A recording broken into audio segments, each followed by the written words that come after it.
One. Hello, everybody. Welcome to the 407 podcast based out of Orlando, Florida. My name is Mills. I'm with my friend Justin here. Hello.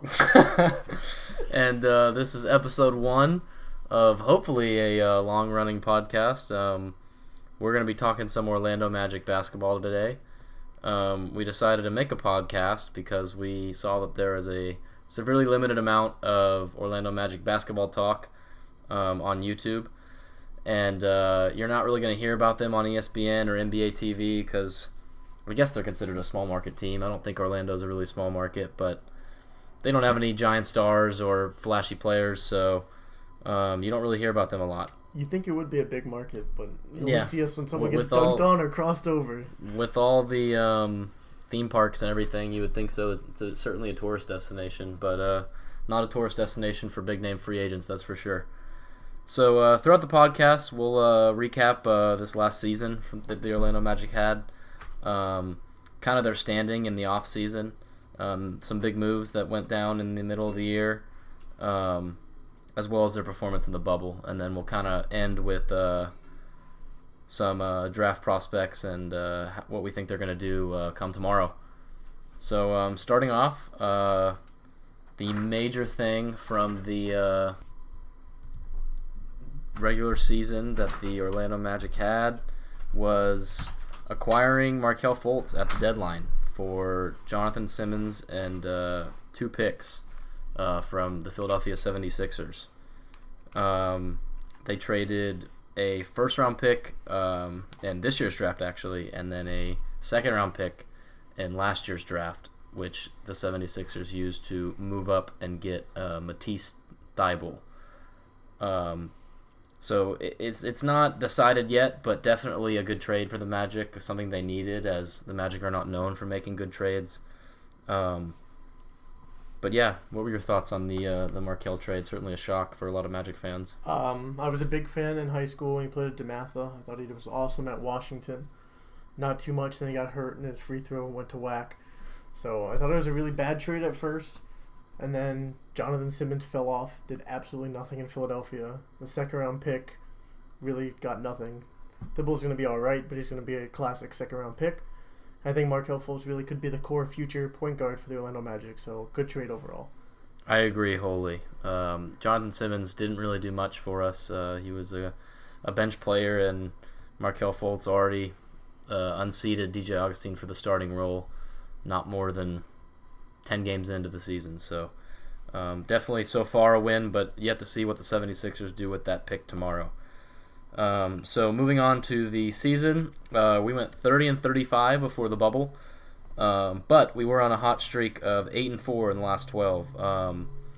And who's to say what would have happened at the end of the year? We got the 8 seed, a step down from the 7 seed the year prior, but who's to say we weren't going to go on another win streak at the end of the year like we did in the previous year? We can't really tell what with COVID and everything how the season would have finished. But, 8 seed, playing in the first round against a top 2 team again. And once again, the exact same thing happens where you win game 1 and give your fan base a lot of hope, and then you get swept from there on out. What do they call it? A gentleman's sweep. So a little bit disappointing, but I feel like there's 2 ways to look at it. One way is, it's disappointing that they've kind of like reached as far as they can go with their current roster. But on the other hand, you got to think they didn't make the playoffs for 7 straight years, and now they've made it back-to-back years. So definitely a little bit of hope and definitely a step in the right direction, but it's just that next step forward that they're looking for. So I want to add, this Magic team went up and down all season. We beat the Los Angeles Lakers in LA. Correct. But then we'd get blown out by the Portland Trailblazers, a game we were both at, in which CJ McCollum dropped 40 points on us. So Yeah. This team went up and down. It was awesome to get 1 win away from Milwaukee at the end of the season. But got a couple more things to add before we talk about how we're going to move forward with this team? Just one more thing. Basically what the solution is. A lot of fans argue back and forth on what they need to do. A lot of dejected fans want Weltman to blow up the team, get rid of a lot of the bigger players, and just start from scratch. A lot of people want to trade for picks. A lot of people want to trade for a bona fide player because the Magic are seemingly unable to make good picks. A lot of people have been talking about Russell Westbrook, DeMar DeRozan these past years. So I'm not sure how much those players would help us get out of the first round. I love Russell Westbrook. I think he's a tremendous player, and he would certainly be the best player on our team by far. But I don't know if that's the missing piece that you need in order to take the very next step. I want to ask you, is Steve Clifford the answer, though? Yeah, so that's definitely something we need to talk about because I really like Steve Clifford, but it's almost like he's wrong for today's NBA. He's a defensive head coach, and defensive teams don't go to the finals. So scheme wise, maybe no, but I really like what he commands from the team, and I don't know. I feel like he has a good grip on the team and doesn't let anybody get out of line. So I have mixed feelings about Steve Clifford. I like him as a coach, but I don't know if he can take us to where we need to go. So it's not him. It's the general manager and the players that we need to see more out of. I think it's a combination of both. But yes, the jury's still out on Steve Clifford. It's only been a couple years. I want to see a little bit more from him. There are 2 playoff berths, so there's not too much to be too mad about. Yeah. 2 playoff berths from 2 losing seasons, but that's kind of how the NBA goes with 16 teams making the playoffs. But yeah. So should we get into some potential draft prospects here? I definitely think that we should. Okay. So this morning I went through and went over a bunch of different sites from CBS, ESPN, Sports Illustrated, New York Post, and we've got all the number 11 all the way to the 19 picks in all of those. You see most of the same names back and forth, and on these 5 lists I came through, we have small forward Patrick Williams, shooting guard Tyrese Maxey, as well as shooting guard R.J. Hampton as the noted Magic pick. All right, so yeah, I have a couple of those names as well. I think we should pick a player, kind of dissect them, go through their last season in college, and kind of see if they'd be a good fit for the Magic. Awesome. So the number 1 person that you want to get would be? Kira Lewis Jr. would be my number 1. I really like this kid. He's from Alabama. He's a really good guard. And the number 1 thing about him that a lot of draft scouts really like is his speed. He is dummy athletic and would bring a lot of athleticism to the backcourt of Orlando. We already have an athletic guard in Markelle Fultz. We have an athletic forward, a couple forwards in Gordon and Isaac. I know Isaac's not going to play next year, but still, creating that fast, young, athletic team is something that could really be a difference maker for the team. Could really help them separate themselves from other teams around them in the East. I really think my number 1 player, it all depends on which way the Magic go. One thing I want to point out before we go deep into this NBA draft talk is everything could change by the time this video gets edited and put out.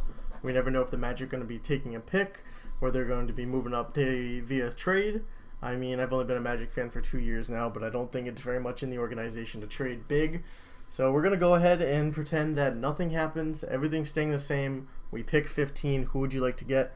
And the person I would like to get is someone that's gone up and down the boards, R.J. Hampton, the shooting guard. I think R.J. Hampton is an awesome player. He spent a lot of time in Australia, looked really, really good over there. I think he has that awesome mix between point guard and shooting guard skills, and he definitely can shoot a lot better than Markelle Fultz. So I think that young, athletic back with them, Fultz being the passer, Hampton being the scorer, more of a driver. I mean, they both drive. But I think Hampton will play more on the baseline, setting up plays more than just, Markelle Fultz drive once in a while. So I think that'd be a really good fit for them. Other than that, if we don't go the guard route, who would you like to see at us? Shooting forward? One thing to add on R.J. Hampton is his 3-point shooting percentage was 29.5. So yes, better than Markelle Fultz, but not great. Marginally. So not great. So yes, but no, I do like him. I think he's a very good player, and it'll be interesting to see where we go. He's a taller guard at 6'5", so Markelle being 6'4", so that'd be an interesting backcourt with some taller guards for sure. Definitely a defensive presence, which I know Steve Clifford would like. One thing we've both mentioned a lot is the player we need is someone that can be a shooting guard and a small forward, or a power forward and a small forward. That 2-3-4 is such a big hole in the Magic lineup this season, and especially next season, not knowing where Gordon's going to end up. Fournier is going to be needing another contract. So that is the big hole. Of course, we have Chuma Okeke, who's going to be sliding into that. However, I'm very wary. He's ready to be an NBA starter. I definitely think that we need to be looking somewhere 2, 3, 4, a versatile player. So another person we've both decided we'd love to see on the Orlando Magic is Precious. I love Precious. He went to my alma mater, my high school, Montverde Academy, and he went to Memphis, who's a great basketball school. So yes, I like Precious a lot. At 6'9", 225, he fits in with that kind of Aaron Gordon size. He's athletic. He's mobile. He's an all around good player, and he's a pretty good shooter too. He's hovering around that 32-33 range, so not fantastic, but not bad either. Not a liability like some of the other players on the Magic, but definitely would be a welcome addition in a kind of needed position as well in a forward. So here's a good question for both of us. Other than Kira Lewis, who's projected to now be a top 10 pick, he's jumped up the draft charts. Who is the furthest reach upwards? Someone that you think may fall to the Orlando Magic that you would absolutely love to have on the team? I have a list up here. So, probably a couple people. I've heard amazing things about Anthony Edwards, and if he would fall, I don't think he will, but that could be a possibility. Also, you have Aaron Nesmith rather low. I've heard mixed things about him. I've seen him higher, I've seen him lower, but Aaron Nesmith might be an option, and he's also taller, so he could be, in multiple positions. Not really a point guard, but yeah, I think those two players would stand out to me.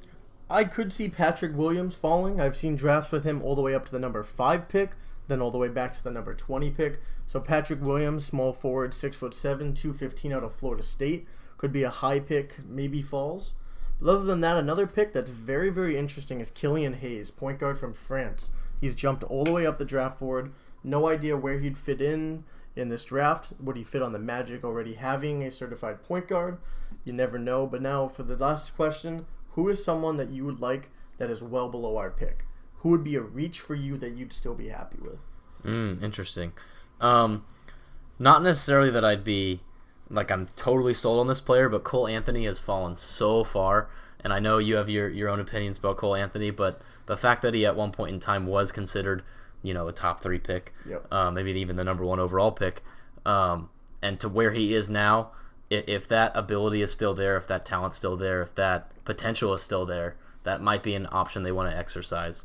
And that might not even be taking him at 15. That might be trading down and getting additional picks and then taking him if that's who they want to take. But going back to Aaron Nesmith as well, if he falls, Aaron Nesmith shot 52% from 3 last year, which is just mind-boggling. Mm-hmm. So that would be a very welcome addition on a team that needs shooters desperately, especially if they decide to move Fournier on the last year of his contract. So, yeah, those two players for me would be very interesting. We both agree. We think all Magic fans agree. This team needs a scorer, whether it's from the draft in this first-round pick, 15th, or we're going to have to trade, utilize free agency. We need someone to score. Before we talk about our second option in which trades might be involved to move up the board, move down and out of this draft, we're going to go ahead and talk about my 2 people that are reaches that I would love to see on this team. That would be Jalen Smith, power forward, 6'10" from Maryland, as well as Josh Green, shooting guard, 6'6" from Arizona. Both these players I watched a lot of high school basketball, as well as a lot of college basketball with them in this. I think they're both huge fits on this team. They both slide into those roles at shooting guard and power forward that I think the Magic are going to need to look forward to in the future. No idea what's going to happen with Jonathan Isaac, as well as Aaron Gordon, who could be an Orlando Magic lifer. He could be gone tomorrow. We have no idea. But those 2 players, they've fallen quite a bit down the board. I have a lot of hope for both of them. And who's going to be your number 1 pick? Who goes number 1 overall before we talk about the Magic trades to better this team? Number 1 overall, I think, is going to be LaMelo Ball. I mean, he's basically a bona fide celebrity at this point. I have my own reservations about not only LaMelo Ball, but the Ball family in general. But if it were up to me, I think James Wiseman would go first, but I just don't think that's going to happen. To Minnesota. Minnesota, you think Lonzo Ball?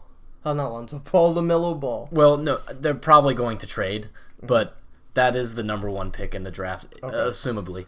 But, I mean, you're right. It could very well be, Ogankwu. I don't know. I mean, it could be anybody. But going back to what you were talking about Aaron Gordon, I feel like this year might be a little different than years past because we've seen every year around this time Aaron Gordon's getting shopped. And so much of that has been kind of taken back because Jonathan Isaac's injured, and if you trade Aaron Gordon now, then what's left with the forward position for the team? But he did, it's literally Alfred Camino, and then if you bring back, James Ennis declined his player option as of, was it today or yesterday? Yep. So you're definitely missing a lot of pieces there. Also, no more Wesley Owundu or Melvin Frazier Jr. Yes, if they decide to not bring them back, they can go after them in free agency, and we'll see what they command. I assume not much, but definitely interesting to see about Aaron Gordon because he did slightly regress this year. He dealt with a little bit of injuries, but he did regress. I think he was at 14 points per game, so not great numbers from him. But he is seemingly putting up a little bit of a market for himself with some other teams. Nothing eye-popping, but yeah, we will see. Certainly, I'm sure we're going to talk about some trade offers and trade moves that are projected for Aaron Gordon and other players and our 15th overall pick coming up next. So we have seen a lot of trade talks. Two teams definitely very interested were the Minnesota Timberwolves as well as the Golden State Warriors with the number 1 and the number 2 pick, looking at Aaron Gordon. If they were to trade up to one of those 2 picks, who would you see fit to replace him or be the addition from the 1 or 2 pick? So with Golden State, I feel like if they trade for him, they're going to be getting rid of Andrew Wiggins, which probably means that Andrew Wiggins is coming here. And that trade doesn't, it makes a little bit of sense, but it also doesn't because I feel like Andrew Wiggins and Aaron Gordon are very similar players. Yes. They're big forwards who are insane dunkers, very good at driving, good defenders, but are not really bona fide shooters. I think Aaron Gordon edges out Andrew Wiggins in the shooting category personally, but I disagree. Continue though. It's very close. Like what I'm getting at is they're basically the same player. Yes, very similar. How old is Andrew Wiggins? He is, I believe, just a year younger than Aaron Gordon. He came into the league. Aaron Gordon came in a year before him. However, he was very young when he came in. Aaron Gordon. Yes. How old is Aaron Gordon? Aaron Gordon's 24, I believe. Yeah, I think we're gonna go ahead and look this up real quick. Check that real quick. But he's either 24 or 25. I think he's 24. But anyway, so if they do get rid, which they have to because Andrew Wiggins is on a ridiculous contract, and Aaron Gordon's not on a cheap contract either. I believe we re-signed him 4 years, $80 million. So it's going to be interesting to see what they do. I don't know really why they would do that. I guess to get the pick if that's what they're going to do. But we did just confirm that they are both 25 years old. Okay. I've never really thought about Andrew Wiggins coming to the Magic. However, I'm not too sure if the Magic would ship Aaron Gordon for anything but the 1st or 2nd pick. I think he is a superstar here. I know you want to talk about what would have happened if Jonathan Isaac stayed healthy. Do you think he would have been gone? I think if Isaac was healthy right now and continued his progressive play during the bubble, that Aaron Gordon would already be gone, for sure. I think that now there's a little bit of uncertainty with the number of injuries, and then also that was a non-contact injury. He was simply doing a little hop step and blew out his leg. So I think that it's going to be very interesting to see what they do moving forward. But right now I feel like even with the regression, Aaron Gordon is probably sitting tight on the Magic. That would be my if I had to bet on it, yes. I would say he's on the Magic come next season. And we love doing our sports betting. However, we wake up tomorrow morning losing our minds that Aaron Gordon and a plethora of Orlando Magic picks in the future, maybe a couple bench players, are shipped off to Minnesota with the number 1 pick. Are you taking James Wiseman with that number 1 pick? I am not. We have 2 centers. One who I believe is a lifer at the Orlando Magic, Nikola Vucevic, and Mo Bamba, who has not progressed into the player that we wanted him to, that we imagined he would when we selected him 8th overall. But I do think that it's too early to give up on him. He hasn't really gotten the full chance that he's kind of earned. And we saw when he played at first this season, he looked really timid and really like he didn't belong out there, but then once he got his feet under him, he kind of came into his own, and there was that one game where he was 5 for 5 from 3, so that was pretty cool to see. But I think we'll stay away from center unless we make a move. James Wiseman is a fantastic prospect, so if you do trade up for that, then in that trade you're probably moving Nikola Vucevic. There's probably not many teams that can take on that contract, but that would be really interesting to see. That would be a very big move. I don't think they get that aggressive. No, I agree. Magic, as of years late, the Weltman era, they don't really make any giant moves. They've kind of stayed the same. They brought back Ross. They brought back Vucevic. They had an opportunity last year to blow everything up, and they didn't. So I think it's probably going to stay relatively the same. I do agree with you. We're probably going to end up wrapping this show up with a final prediction, what we think is going to happen, as the normal Magic way, keeping our pick, drafting someone either tall, lanky, someone that not all the fans completely agree on. But before we do that, why don't we just talk about one of my favorite scenarios in which the Orlando Magic blow up this franchise. If a move happens, which would absolutely blow my mind, I'd love to see it. As a big Celtics fan, I love their youth on the bench.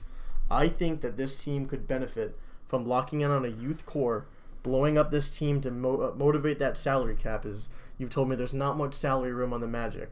What would happen in a scenario where the team is blown up? I think tomorrow we'd be seeing Fournier no longer on this team, as well as Gordon, if this team was full rebuild mode. If they went full rebuild, I think, yeah. I think it'd probably be Vooch and Gordon gone. Fournier's only got that 1 year left.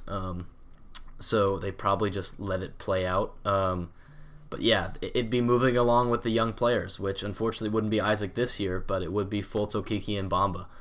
You'd almost have to move Vooch because if Bamba's going to play, he's got to play. He's got to be a starter on the team and run through a full season.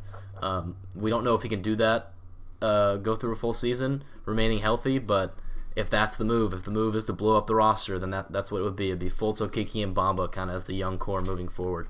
And that would be very interesting. I don't know how Magic fans would feel about that because we just got, not to the promised land, but we just got to playoff territory, and then to go down and be a 20, 30-win team, probably not even a 30-win team with that roster, but yeah, then from there you just build through the draft, and the Magic have been there before, and they failed to make good picks that have stayed. So it's very interesting to see. Although it is a new regime now, so maybe when Weltman's picking in the early picks, maybe he can do a little bit better.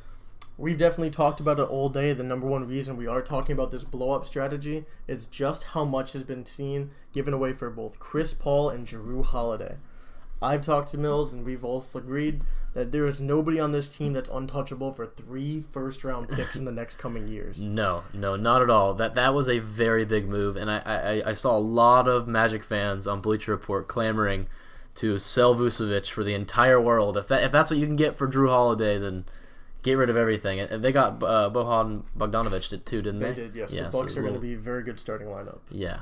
Well, they needed to do that because I get the feeling that the Greek Freak was getting a little impatient for sure with their moves there. So, I mean, that's what happens. You get a lucky. I mean, how long has he been in the league? He came into the league in 2013 when he was like a little child. So 64 overall in NBA 2K14. Yes.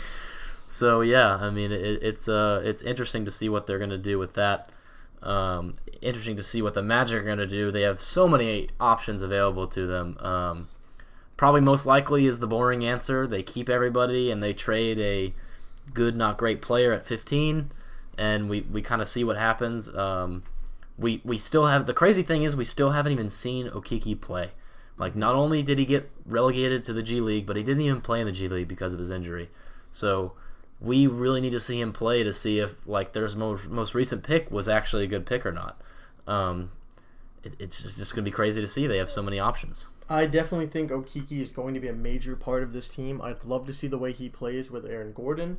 However, I do think that this draft, the number one priority needs to be finding someone to help that load. Because you can't expect Chuma Okeke to be this big bucket, huge scorer after not playing basketball. And I believe I saw the Orlando Magic Twitter posted 600 days. So it's been a long time since Chuma Okeke's been on the basketball court. It's going to be a lot of time, I believe, before he gets out there. Hopefully he's healthy and ready to go for preseason. But other than that, let's wrap it up with who we think the Orlando Magic are going to be taking with the 15th pick. As you said before, you think it's going to be... I'm debating between Kira Lewis and Aaron Nesmith. Kira Lewis I really like, but I think I'm going to lean more toward Aaron Nesmith because he can play the 3. and I think Fultz and Fournier are going to be playing a lot this year. So I think I'll go with Aaron Nesmith as my final pick. I will also list two people that I'd love to see. They both fit the 2-3, 3-4 player. I'd love to see Josh Green from Arizona, as well as Precious. I'd love to see both of those end up on Magic. Either one, they'd be a huge benefit. I really don't know who the fans are pulling for. I'd hate to see Cole Anthony. Let's take a reach on someone that's fallen just so far and maybe grab him in the second round. I think he'll be gone, but definitely want to stay away from him. I think there's a couple other overhyped players in this draft, but I definitely think 15 is a great spot to grab someone that will contribute this season for the Orlando Magic. I think if Cole Anthony falls to the second round, you got to take him. Oh, he'll go really fast in the second round. I think you got to at that point. A couple other players I think that would be awesome on the Orlando Magic, especially at shooting guard, would be Trey Jones, but you can't trade out. You can't take Trey Jones in the first round, but that'd be an awesome pick to play shooting guard next to Markelle Fultz. Yeah, and that'd be a small shooting guard at 6 foot. So. Yes.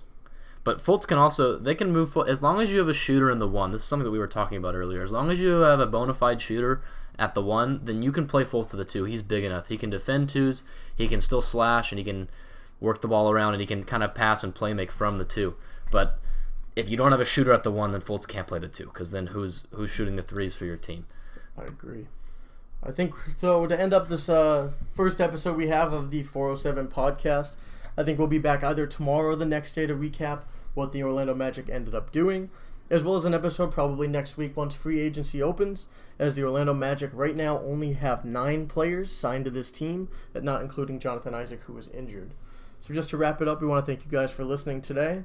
Thank you guys. Hope you guys subscribe, like, follow us on Instagram as well as Twitter at the 407 podcast _. I've been Justin. I've been here with Mills. Thank you guys for listening to the 407 podcast. Thank you guys so much. We'll link all that stuff in the description for you, and we'll see you next time.